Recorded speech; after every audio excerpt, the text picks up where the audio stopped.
Beauté et bienvenue au rendez-vous des femmes ambitieuses en quête des réalisations personnelles, telle une mission de vie. Je suis Jeanne Bongo, la révélatrice, ton hôte, ta coach et bien plus. Si tu te sens tiraillée entre tes projets ambitieux et un quotidien frustrant, même après avoir construit une vie qui te semble parfaite, sache que derrière chaque femme ambitieuse se cache une histoire puissante, souvent oubliée. J'ai créé ce podcast avec une triple intention. Te révéler comment décoder ta mission de vie grâce à ton histoire personnelle, t'accompagner à transformer ta vision en réalité concrète, finir de tourner en rond malgré ton organisation et tous tes efforts, et enfin t'inspirer à créer une vie selon tes propres termes, celle d'une femme libre, alignée et pleinement épanouie. Si ces mots résonnent en toi, alors crois-moi, tu viens de trouver ton podcast idéal. Abonne-toi et laisse cet épisode devenir ta propre révélation. Bonne écoute!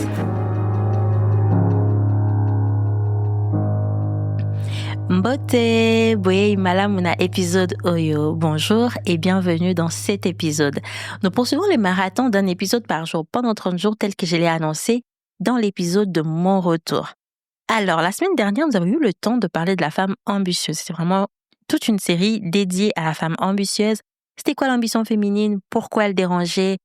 Quel est l'état d'esprit à adopter entre choisir et renoncer? Les figures qui pouvaient t'inspirer justement à incarner ton ambition et 5 permissions à te donner afin d'incarner pleinement ton ambition. À mon sens, l'ambition traite plus de tout ce qui va être posture, état d'esprit et état d'être. Voilà pourquoi il était important pour moi, dans cette deuxième partie, de te ramener un peu plus à toi, à ton être, à ton histoire, à ta puissance, bref, à qui tu es profondément. Ce que je vais t'expliquer avec cette deuxième série ne va pas juste être quelque chose comme un contenu, une théorie ou une série que j'ai voulu créer. C'est vraiment aussi ce sur quoi je m'appuie dans mon travail, que ce soit avec mes clientes, mes accompagnements et tout ce qui drive en fait mon processus, ça tient vraiment du fait et du concept que je considère que l'histoire personnelle et les super pouvoirs de chaque personne, de chaque être humain. Emmène-moi qui tu veux, raconte-moi l'histoire de qui tu veux. Je veux pouvoir t'emmener à réaliser, à comprendre comment les vécus de cette personne-là a orchestré ce qu'elle vit aujourd'hui et si elle n'en prend pas conscience, orchestrera ce qu'elle vivra demain. Tu sais, la marmite de développement personnel, je suis tombée dedans depuis 2017, 2018 et j'ai connu plusieurs théories, plusieurs pratiques, plusieurs approches, que ce soit l'approche par les futurs où on va beaucoup parler de la visualisation, les futurs, les objectifs, qui on veut devenir au final. J'ai aussi connu la partie un peu plus focus sur le passé, guérir de ses traumas, la partie un peu plus d'aller guérir, parler de son enfant intérieur. Et j'ai connu aussi la dynamique un peu plus incarnée dans le présent, le carpe diem, l'instant présent. J'ai balayé tout cela, mais je n'étais pas satisfaite. Il manquait pour moi quelque chose, un lion qui va faire la combinaison. Et en fait, je me suis rendue à l'évidence que comme on est habitué à séparer les pros du perso, les corps de l'esprit, en fait, on en est arrivé aussi là à séparer, à segmenter notre histoire, qui on était, de qui on est, de qui on aspire à être et à devenir. Et le fait qu'on est fragmenté, qu'on est divisé, on n'arrive pas à exploiter, à capitaliser sur les acquis pour créer la suite. À chaque fois, on a l'impression de répartir des zéros, tant bien même qu'on est retenu par des schémas de ce qui s'est passé dans le passé. Et pour moi, l'histoire personnelle, c'est vraiment le lion qui explique et détaille bien qu'est-ce qui s'est passé dans la vie des lettres, pourquoi on en est arrivé là et où est-ce qu'on s'en va. C'est quand j'ai dit la vie des lettres, ça traite pas seulement de nous, notre histoire à nous, mais ça parle aussi de l'histoire un peu plus transgénérationnelle.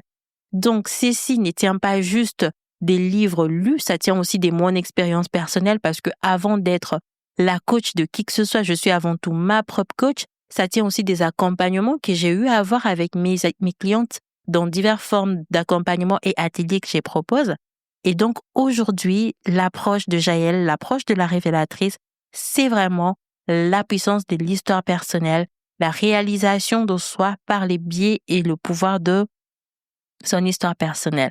Prends le temps d'écouter cette série, ça va être vraiment très fondamental pour la suite des choses que je vais te proposer. C'est pour ça que j'ai voulu vraiment créer cette série à souhait pour aller en détail, c'est quoi l'histoire personnelle, comment l'histoire personnelle peut être un super pouvoir. J'ai même prévu un atelier dédié pour ça, pour que vraiment on aille étape par étape. Je vais être full vulnérable sur le sujet parce que je vais te donner mes propres exemples de comment les choses se sont passées de mon côté.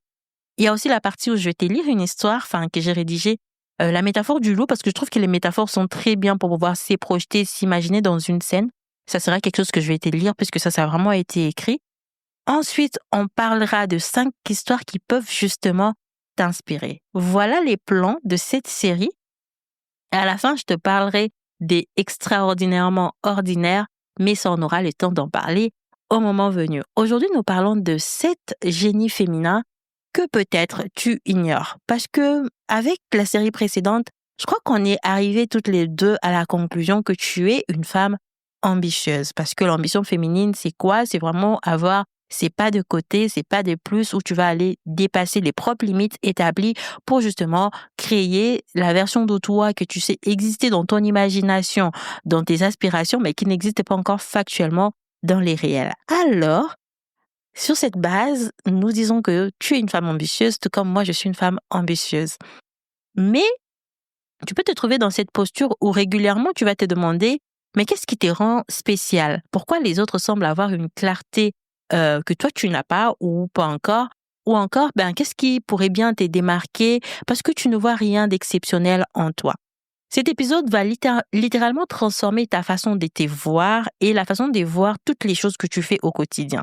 J'aime ça parce que dans mes ateliers, souvent, les femmes vont me faire des retours comme quoi: «Ah, en fait, je pensais que c'était juste quelque chose que je faisais simplement dans mon quotidien, mais là, je me rends compte qu'en fait, non, tout a un sens, tout contribue». Et en fait, c'est ça, tout contribue au bien, tout est là pour quelque chose. Et le problème qui fait qu'on n'arrive pas à voir comment chaque détail de notre vie contribue au bien, c'est l'effet que on nous a appris à analyser les choses selon la valeur que cela va aller apporter et à regarder les mauvais indicateurs, regarder les mauvais endroits. Ça va être de regarder les diplômes, de regarder les performances, les résultats, les CV, les statuts, mais en fait, ce n'est pas là que réside la vraie puissance de l'être humain. La vraie puissance, ce n'est pas dans ce qu'on fait, mais dans qui on est. Donc, pour toi, ce n'est pas dans ce que tu fais, mais dans qui tu es. Et précisément, c'est vraiment dans cette dimension que tu vas aller comprendre pourquoi la société t'a un peu coupé de ta puissance personnelle pour te faire entrer dans le moule de la performance et t'es coupé de la phase contribution. La performance appelle à la comparaison, ça appelle à un dépassement toxique, alors que la contribution appelle à l'alliance et ça appelle justement à une meilleure connaissance de soi pour une meilleure contribution. Si j'ai un but que je suis en train de poursuivre avec cet épisode, ça serait que à la fin, que tu saches nommer quel est ton génie dominant. Parce que je suppose que tu as peut-être tous les génies, mais il y a un qui s'exprime un peu plus, ou peut-être 2 ou 3 qui s'expriment un peu plus. Donc que tu puisses déjà savoir c'est quoi exactement, pouvoir les nommer. Comprendre aussi pourquoi tu as ignoré cela pendant autant d'années, puisque ça passait comme une aperçu normale. Ce n'est pas juste un épisode théorique, c'est vraiment une révélation identitaire. Alors, installe-toi, vis ces moments avec moi, prends de quoi noter parce que tu en auras besoin. Et ce qui va se passer pendant les prochaines minutes, dis-toi que c'est vraiment un investissement sur les réponses que tu cherches par rapport à toi, par rapport à ton identité, les réponses vraiment par rapport à ta vie, tout simplement. Mais avant d'aller dans les 7 génies, je veux qu'on parle du fait que ce que je suis en train de dire ici, ce ne sont pas des traits biologiques, ce ne sont pas des profils psychologiques, ce ne sont pas des archétypes, vraiment toutes ces choses que tu as pu entendre ou qu'on t'a rabâché ci et là. Rien n'est gravé dans le marbre, c'est plus les résultats d'une combinaison de comment les femmes ont évolué au fil du temps et les choses qui ont été mises en avant. Ça tient de l'impuissance apprise et de l'apprentissage empirique. Tu sais, un peu comme quand les enfants apprennent à marcher, au début, ça se relève, ça perd équilibre, ça tombe, ça trébuche, jusqu'à ce que chaque erreur va devenir la leçon pour la suite, justement. On va pouvoir capitaliser sur ce qui s'est passé pour créer la suite. Et c'est sur cette base que je te propose ces 7 génies et commençons tout de suite par les génies intuitifs. Les génies intuitifs, ça va être cette capacité à capter l'invisible, à sentir avant de savoir, à percevoir ce que les données rationnelles ne montrent pas forcément. Ça va vraiment être quelque chose comme tu rentres dans une pièce et tu sens immédiatement l'atmosphère qui y règne. Tu vas sentir les tensions, les non-dits, les joies, les colères, les haines. Tu vas écouter quelqu'un parler et tu vas savoir qu'il y a quelque chose de bien plus profond que la personne n'arrive pas à exprimer. Tu vas prendre une décision et ton corps va te dire oui ou parfois non. avant même que ton mental ait fini ou pris le temps d'analyser quoi que ce soit. Mais cela est fortement invisibilisé. Pourquoi? Parce que dans la société, on va capitaliser sur uniquement des choses qui sont mesurables, quantifiables, prouvables. Comment veux-tu prouver l'intuition? Comment veux-tu prouver l'effet que tu es persuadé que les choses vont se passer de cette manière-là? On va réduire ça à quelque chose qu'on va appeler ressenti, impression, feeling. Alors que c'est vraiment la voix du Saint-Esprit, la voix du Seigneur qui parle en toi pour que tu prennes position par rapport aux choses à venir. Et ça, la société, le monde veut te couper de ça. On dit que c'est juste un sentiment, que c'est juste une impression. Résultat, tu vas passer ta vie à éteindre cette voix que tu entends au-dedans de toi, dû au fait que tu n'as pas des preuves, que tu n'as rien de factuel qui va prouver cela, quand bien même que, en avançant, plus tard, tu vas te rendre compte que ce que tu avais toi perçu, en fait, en esprit, c'est finalement matérialisé dans les physiques, dans le réel. Et si tu as ces génies, voilà comment cela peut se manifester en toi. C'est que souvent, tu vas avoir raison dans tes pressentiments, comme je le disais. Même si tu ne les fais pas confiance, les choses vont quand même se réaliser. Tu vas capter des signaux que les autres ne voient pas, que ce soit des micro-expressions, des changements d'attitude, d'incohérence subtile. Tu vas te sentir bizarre ou trop sensible parce que tu vas percevoir des choses que personne d'autre n'ose capter, imaginer. On va faire un petit check-up pour savoir si ce génie est dominant pour toi et s'il existe chez toi. C'est que souvent, on va te dire comment tu as su. Est-ce que tu lis dans ma tête? Tu vas arriver à anticiper le problème avant même que ce problème-là ne se manifeste.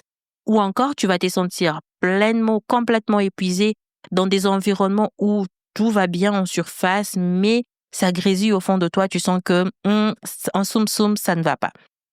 Ça peut aussi se manifester dans l'effet que tu vas avoir du mal à expliquer rationnellement, avec des données rationnelles et factuelles, tes décisions, même quand elles s'avèrent justes et ça se confirme justement, les preuves arrivent par la suite. Si tu te reconnais là-dedans, c'est probablement parce que le génie intuitif est dominant chez toi ou même secondaire, donc note-les quelque part. C'est pour ça que je t'ai dit d'avoir des quoi noter.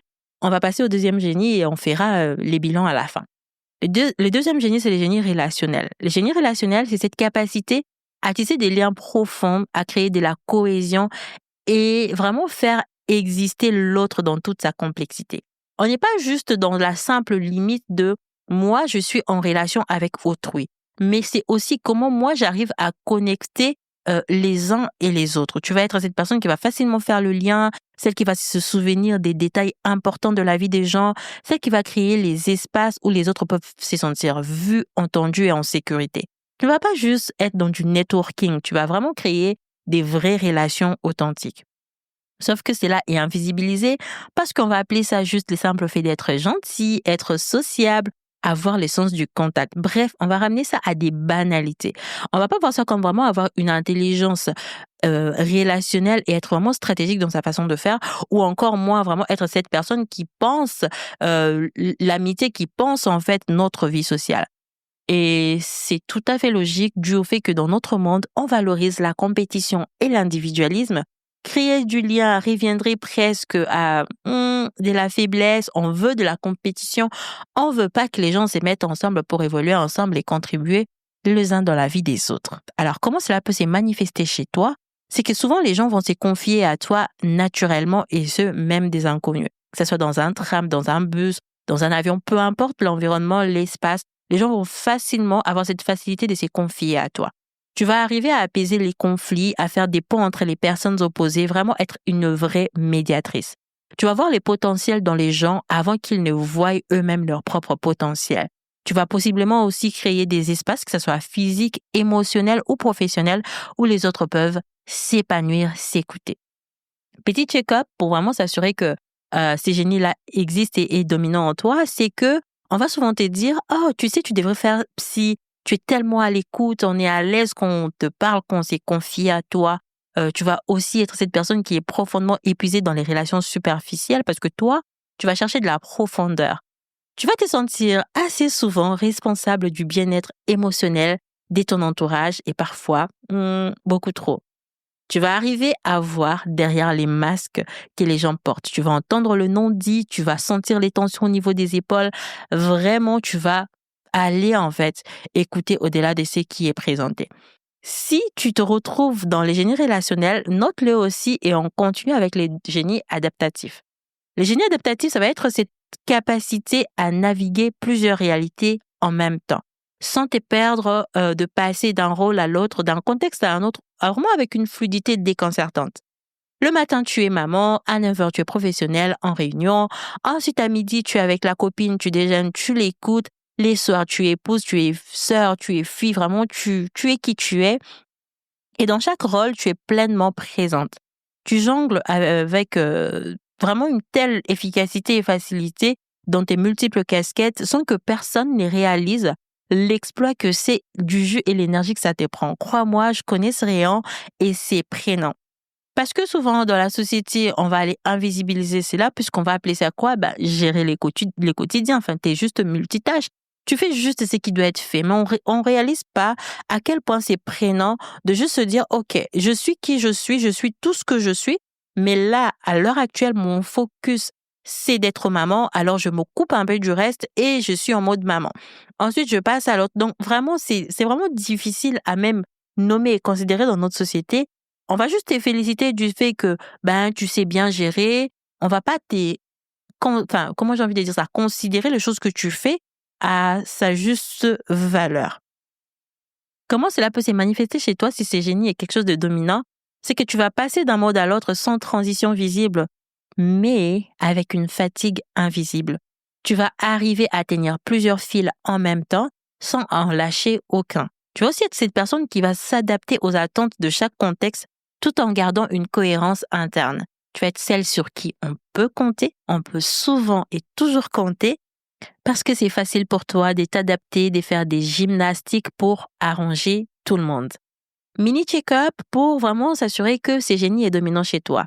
C'est que souvent on va te dire, je ne sais pas comment tu fais pour tout gérer. Tu vas souvent te sentir fragmenté, comme si tu vivais plusieurs vies en parallèle. Tu vas arriver à anticiper ce que chaque contexte attend de toi, parfois au détriment de ce que toi tu veux toi-même. Tu vas avoir du mal à dire non parce que tu sais comment t'adapter. Et donc, puisque tu sais comment t'adapter, c'est plus facile pour toi de faire de la gymnastique pour dire oui que de facilement et directement dire non.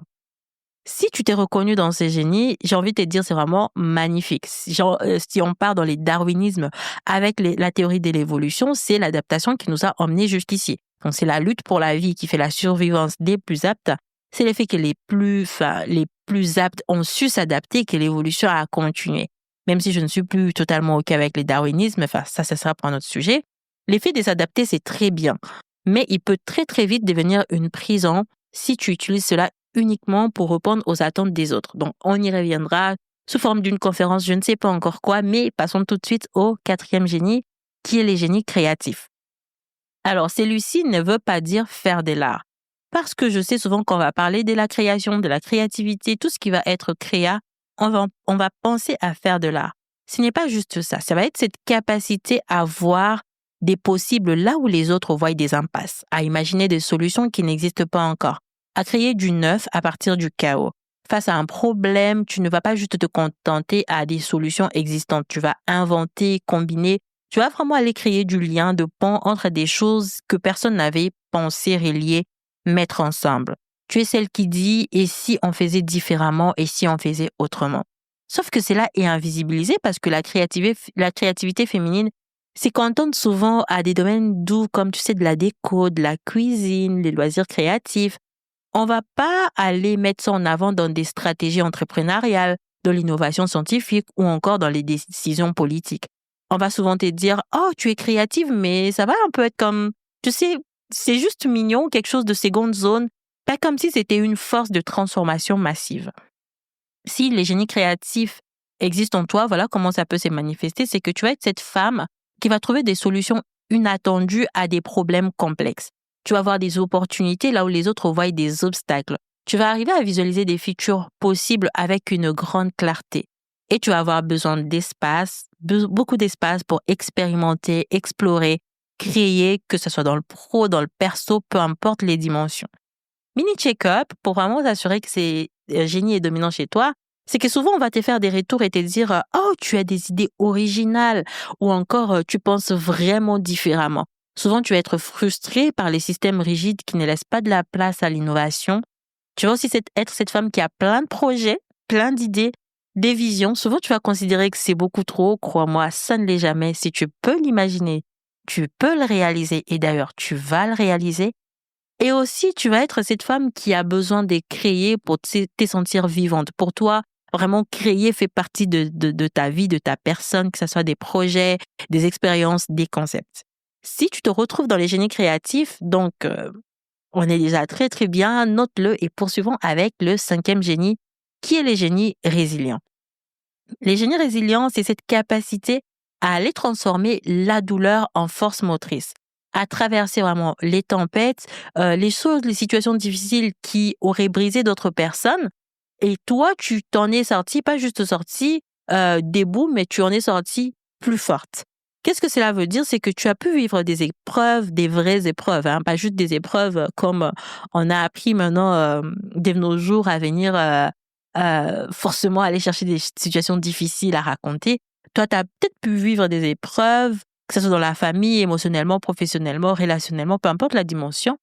Et à chaque fois, tu as su trouver les chemins. Ça ne veut pas dire que c'était facile, ça ne veut pas dire que c'était simple, que c'était court, mais tu as su trouver les chemins. Tu n'étais pas effondré. Tu t'es peut-être replié, tu as peut-être pris le temps de pleurer, peut-être beaucoup pleuré, chercher de l'aide, tu as douté, tu t'es fracturé, mais tu as su te reconstruire. Et cette résilience-là est remise souvent en seconde zone. Pourquoi? Parce qu'on considère et on valorise la résilience féminine seulement quand elle sert les autres. On va valoriser la mère courageuse, la femme forte qui tient le foyer, la professionnelle qui remplit les cahiers des charges, qui ne se plaint jamais, même quand elle n'est pas du tout dans la période de son cycle qui lui permet d'être au top de sa forme. Mais une fois que tu vas aller miser ta résilience pour toi, pour tes rêves, pour ta liberté, on va voir cela comme de l'égoïsme. Si ces génies est dominant chez toi, voilà comment ça peut se manifester par l'effet que tu as probablement survécu à des situations que d'autres n'imaginent même pas. Tu sais trouver des ressources en toi quand il y en a nulle part ailleurs. Tu arrives à voir la leçon, le sens, la beauté, même dans les pires moments de ta vie. Pas immédiatement, hein, avec du recul, tu arrives vraiment à dégager du positif dans ce que tu as vécu. Et tu es souvent les piliers sur lesquels les autres vont venir s'appuyer en situation et période de crise. Petit check-up pour s'assurer que c'est vraiment quelque chose qui est dominant pour toi, c'est que souvent on va te dire «Oh, tu es forte», mais toi-même tu vas avoir l'impression qu'on ne voit pas à quel point c'est épuisant pour toi d'être forte. Tu vas être cette femme qui a transformé au moins une grande douleur de sa vie en quelque chose de positif et de constructif. Tu vas te sentir capable d'affronter presque tout et n'importe quoi. Bravo la superwoman. Et en vrai de vrai, tu aimerais ne pas avoir à le faire seule. Tu aimerais vraiment embarquer avec toi toute une dynamique, une équipe, vraiment être dans un mouvement des collectivités pour aller braver les interdits ensemble. Tu vas aussi être cette femme dont l'histoire personnelle est marquée par des épreuves qui t'ont forgée et parfois même rendue presque prisonnière. Et donc, si tu te retrouves dans ces génies-là, la résilience, c'est très bien. Dis-toi que ce n'est pas juste une capacité à encaisser, c'est vraiment une force de régénération, vraiment une alchimie intérieure. Si tu as de la résilience, tu as cette capacité à pouvoir avoir du recul, capitaliser sur les acquis et rebondir pour créer la suite. Passons tout de suite au sixième génie qui est le génie nourricier. Les génies nourriciers, c'est cette capacité à faire grandir, à faire croître, que ce soit les autres, les projets, les idées, les espaces, les potentiels. Rajoute la liste selon toi. Cela va vraiment se manifester par l'effet que tu vas être celle qui va voir les potentiels avant qu'ils ne se manifestent. Tu vas être celle qui va créer les conditions pour que les choses s'épanouissent. Tu ne veux pas juste te contenter à démarrer des projets, à les faire grandir. Toi, tu vas vraiment être dans les caring. Tu vas prendre soin, tu vas t'en occuper. Tu vas vraiment veiller à ce que cela marche et marche bien. Cela est invisibilisé dû au fait qu'on va souvent associer l'effet de nourrir à quelque chose de complètement lié à la maternité et au caring. On va jamais associer ça à du leadership, on va jamais associer ça à la gestion de projet, encore moins à l'entrepreneuriat. On va souvent te dire tu es maternelle, mais ça va être comme, tu sais, une espèce de critique déguisée. Au lieu de te dire tu es vraiment une femme qui contribue à la croissance, que ça soit personnelle, professionnelle ou peu importe. Et ça va être bien vu, bien manifesté par l'effet que les gens autour de toi vont croître, vont être dans un élan naturel des croissances, que ça soit en termes de confiance, de compétences ou de clarté. Tes projets, ça ne veut pas juste être des choses fonctionnelles, ça va vraiment porter de la vie, de la profondeur. Tu vas vouloir créer des environnements à la fois physiques, émotionnels, professionnels, où les choses s'épanouissent naturellement. Toi, vraiment, tu es porté par l'élan de croissance. Et tu es celle qui nourrit, tu vois, même si c'est au détriment de toi-même, que parfois tu vas nourrir les autres et pas te nourrir toi-même. Voilà comment les génies nourriciers s'expriment et je suis sûre que vraiment tu le vis au quotidien si tu te reconnais dans ces génies-là comme étant un génie dominant chez toi. Mais voilà, quand même un mini check-up pour s'assurer que c'est le cas. Souvent, on va te dire, oh, tu sais, grâce à toi, j'ai osé. Ou encore, grâce à toi, j'ai pu le faire. Tu m'as tellement aidé à voir mieux, à faire différemment, à grandir. Tu as contribué à ma croissance. Tu vas voir les projets ou même les personnes comme des entités en fait vivantes qui ont besoin du soin, qui ont besoin du caring. Pas juste que les choses soient faites, mais que les choses soient faites avec attention, avec soin. Tu vas être frustré quand tu vas voir du potentiel gâché par manque d'attention ou de soutien. Et toi, tu vas avoir du mal à juste déléguer. Parce que ce que tu veux, c'est t'assurer que les choses se fassent et que cela se fasse bien. Mais attention, si tu t'es reconnu dans ces génies nourriciers et que tu vois vraiment que c'est quelque chose de dominant pour toi, déjà j'ai envie de te dire c'est magnifique, mais assure-toi qu'avant de nourrir la terre entière, tu commences par te nourrir toi-même. Autrement, si toi tu t'effondres, tu ne pourras plus nourrir qui que ce soit. On passe au dernier génie qui pour moi en soi n'est pas forcément un génie, mais c'est un peu comme la combinaison, les mix, l'amalgame de tous les génies réunis et même la quintessence au final de notre vie, c'est les génies alchimistes. Ces génies, c'est vraiment cette capacité à transmuter les choses, les chaos, donner du sens et les traumas en beauté, la douleur en œuvre, la blessure en quelque chose qui va être comme une mission. Quand on a ces génies ou quand c'est dominant chez nous, on va pas juste se contenter à survivre à des épreuves. On va vraiment aller chercher la transformation derrière, littéralement. On va pas s'arrêter en surface, on va aller en profondeur. Tu vas prendre ce qui t'a brisé et en faire quelque chose qui t'illumine, qui t'éclaire. Ça me fait penser à ces passages de la Bible quand Samson a trouvé le miel là où il avait tué les lions autrefois. Il a dit ce qui se mange assorti de ce qui mange. Enfin, c'est ça? Ce qui se mange assorti de ce qui mange. Voilà. Les miels est sorti justement de la bouche du lion pour dire que les positifs est sorti de quelque chose de négatif.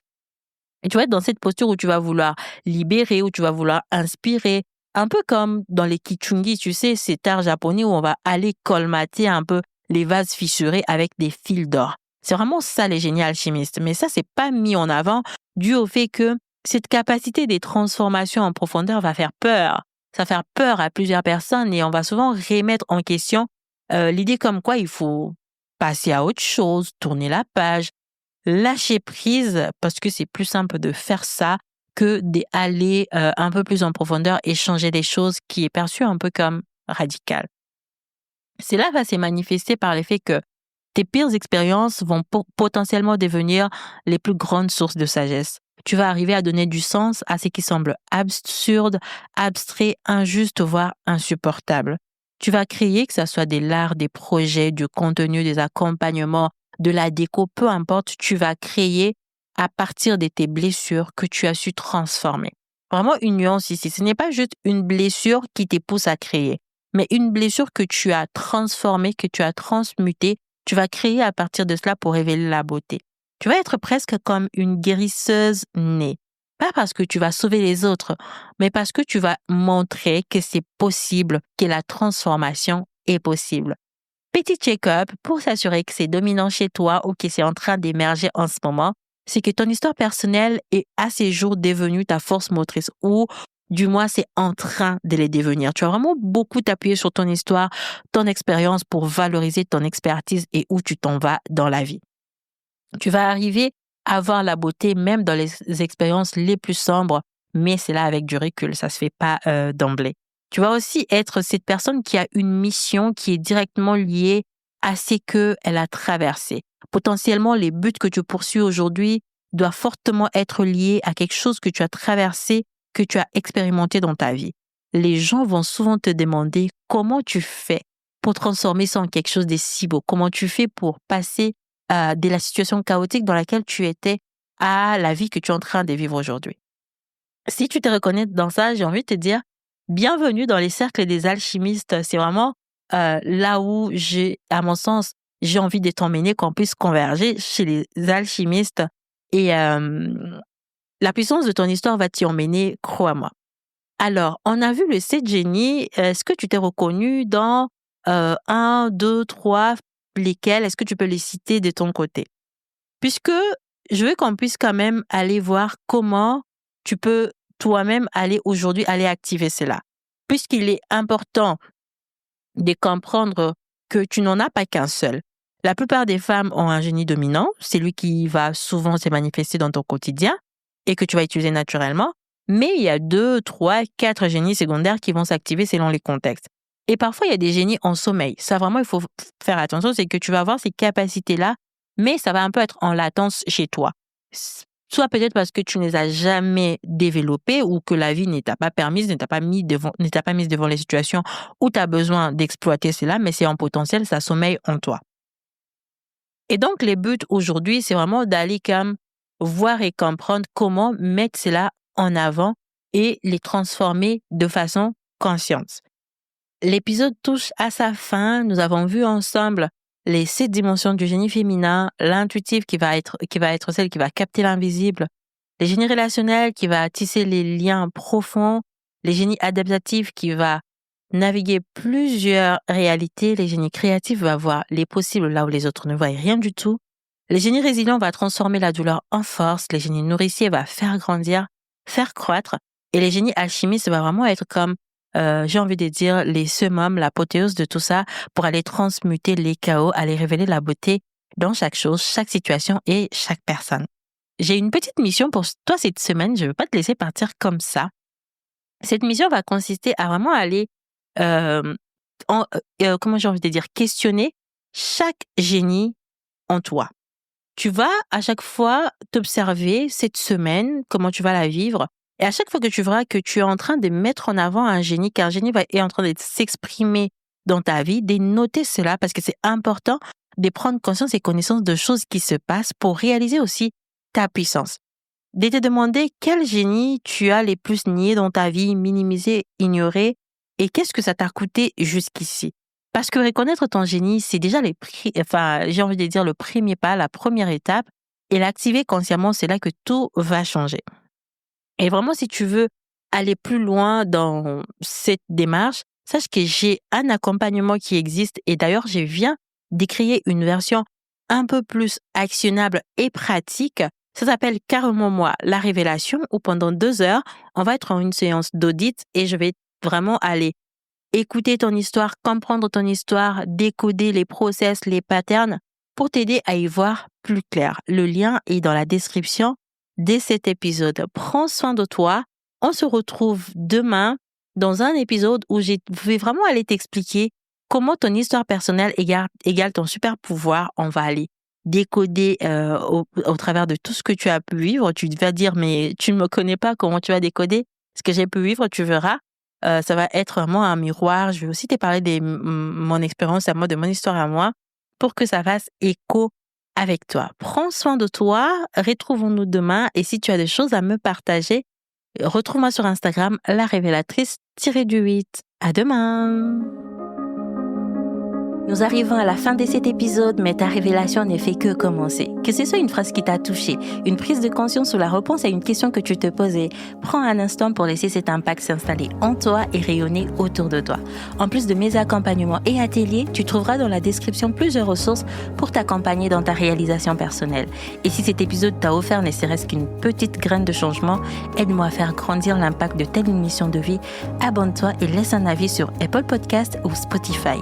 Sache que chaque geste compte et permet à d'autres femmes de découvrir qu'elles aussi peuvent créer une vie libre, alignée et épanouie. Et ça, c'est grâce à toi, ton abonnement, tes écoutes et tes partages. Merci d'être ici. Prends soin de toi et à très bientôt pour un nouveau rendez-vous de révélation. Bye yo!